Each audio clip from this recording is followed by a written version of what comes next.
He lived alone on a frozen moon, forgotten, silent, until 3 wounded dragons appeared at his door and begged for shelter. What he did next defied every rule, and what followed will leave you questioning what it truly means to be human.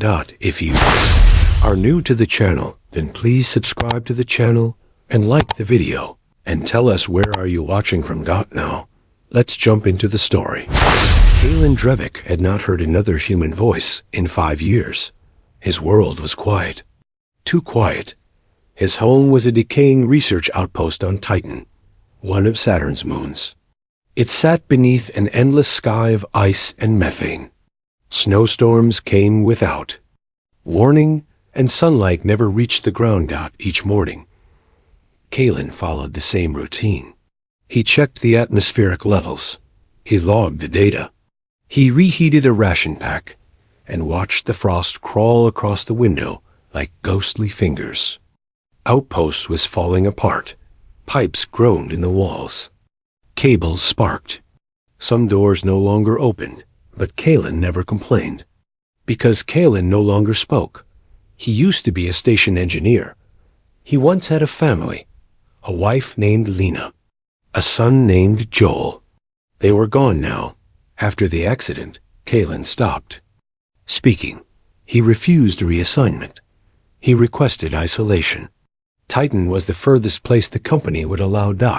And so here he stayed, alone.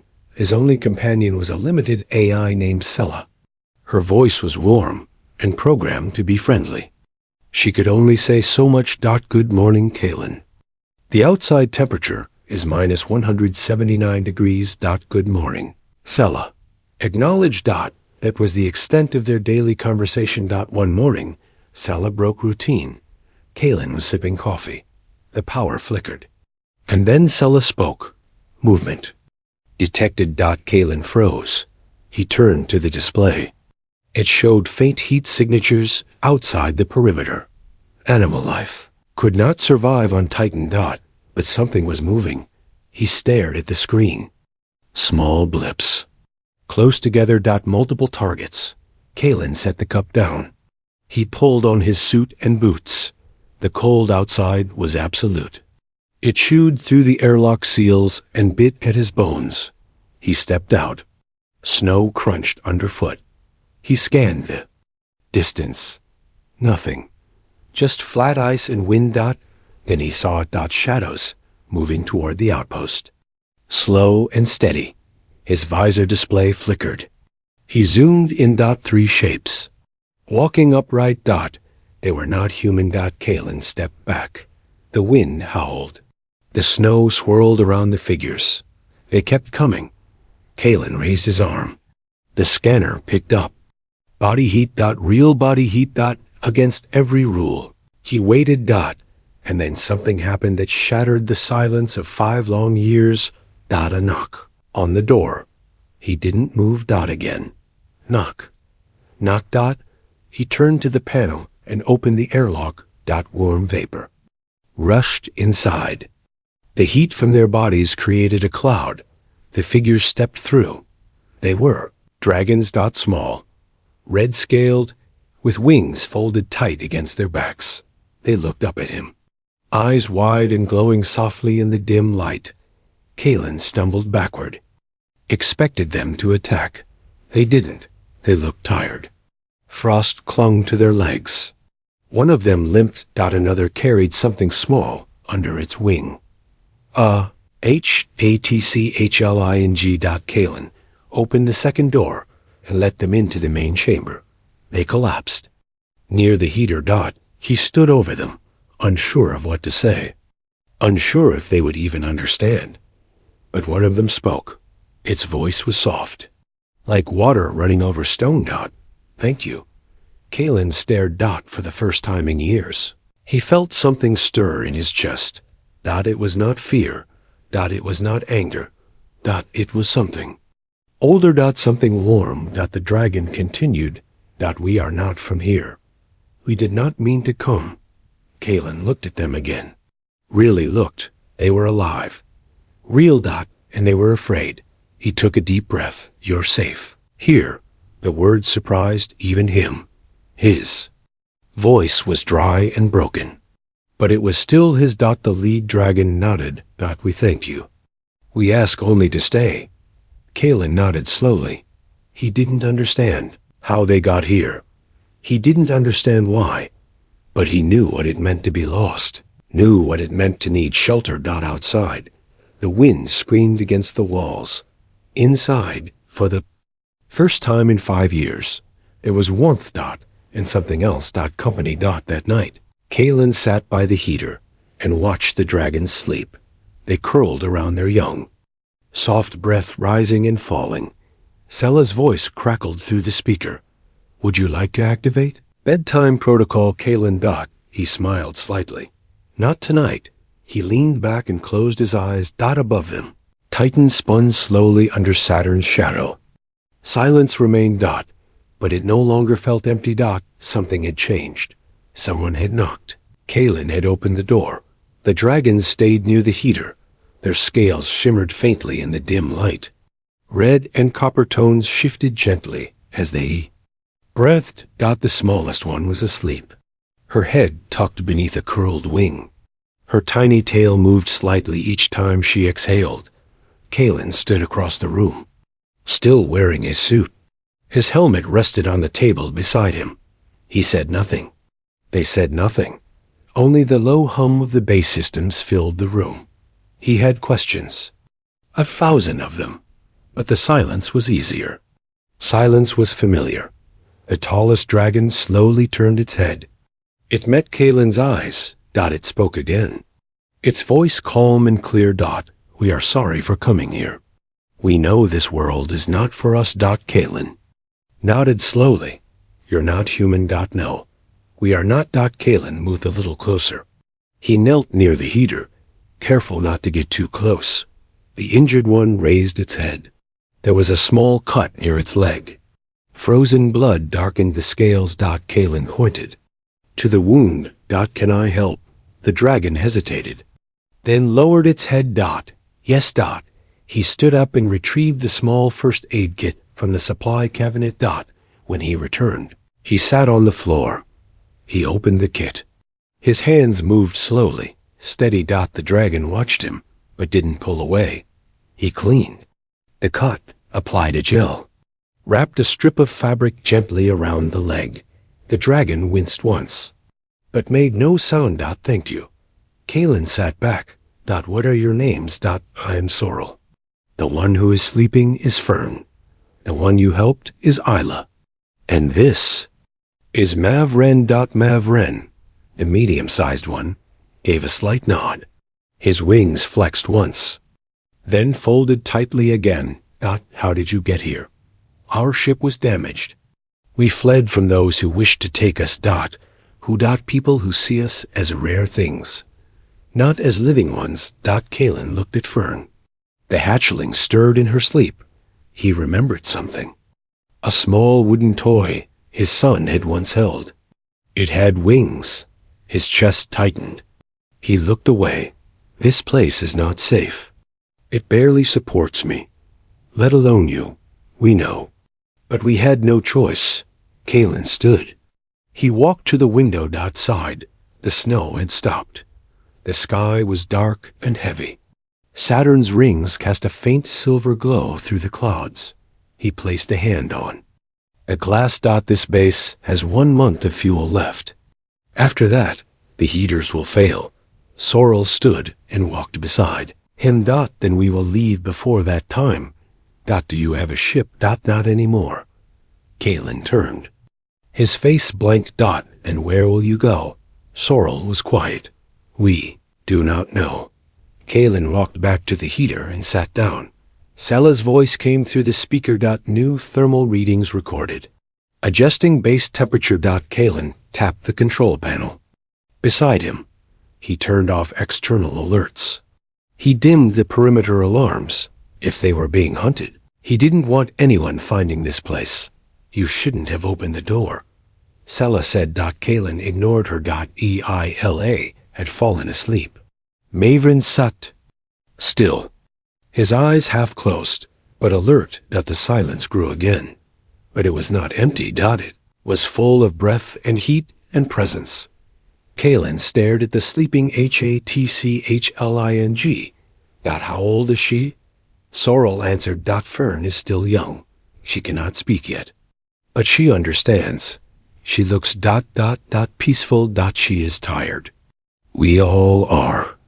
But she is strong. Kaylin nodded. I know what that feels like. Sorrel looked at him. You have lost. Yes. Your heart is still heavy. It is. Sorrel placed a clawed hand on the floor.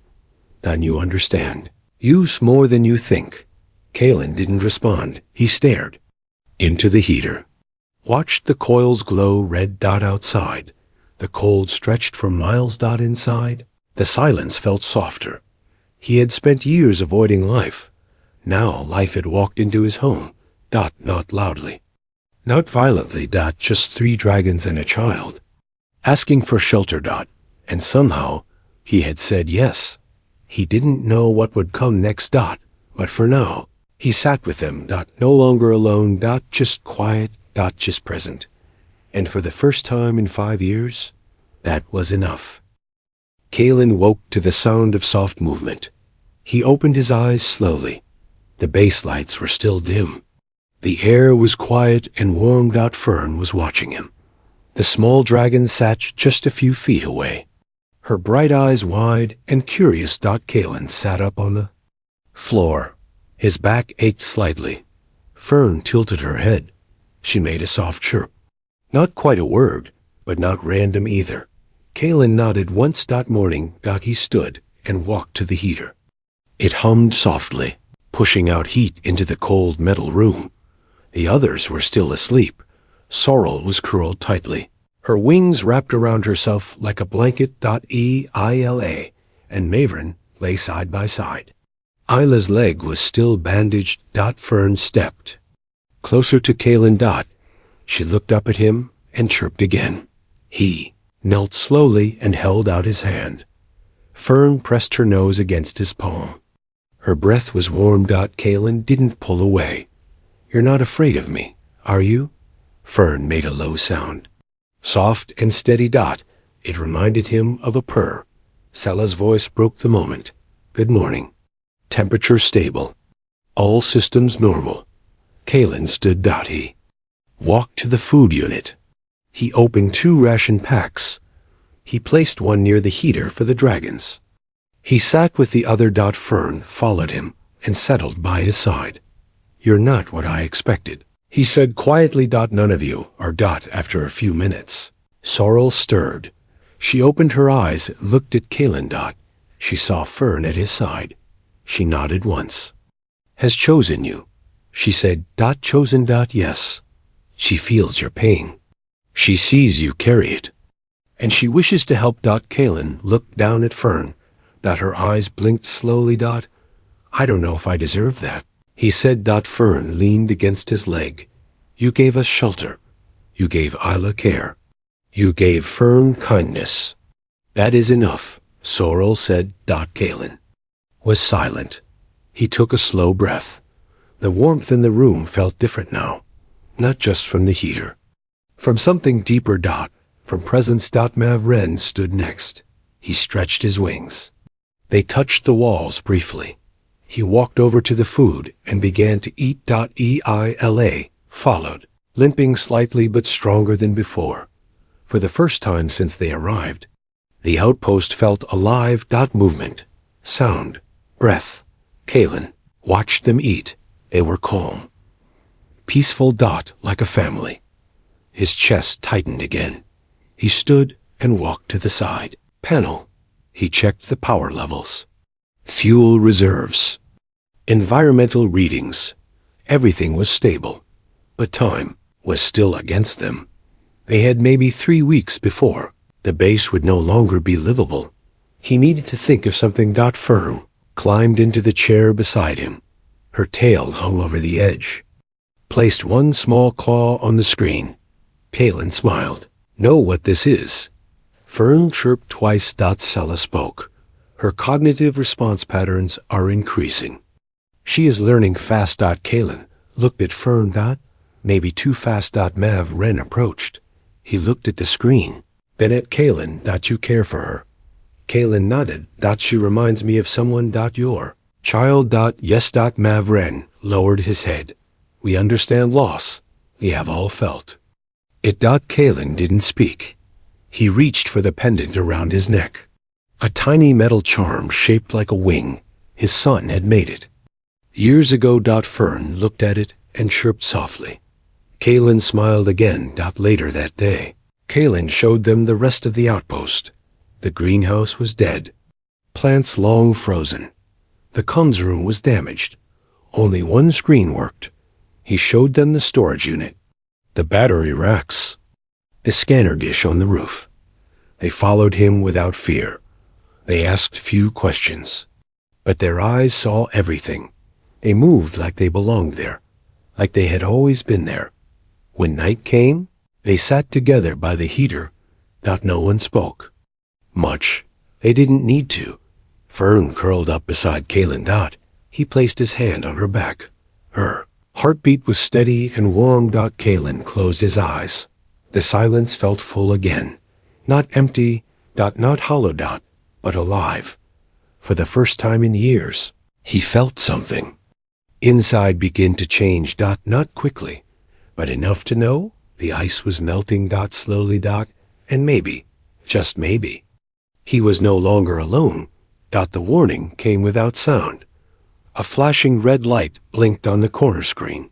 Incoming craft. Unidentified. Rapid descent. Kaylin stared at it. His hands froze above the console. Sella's voice was calm but firm. Authorized. Vessel approaching.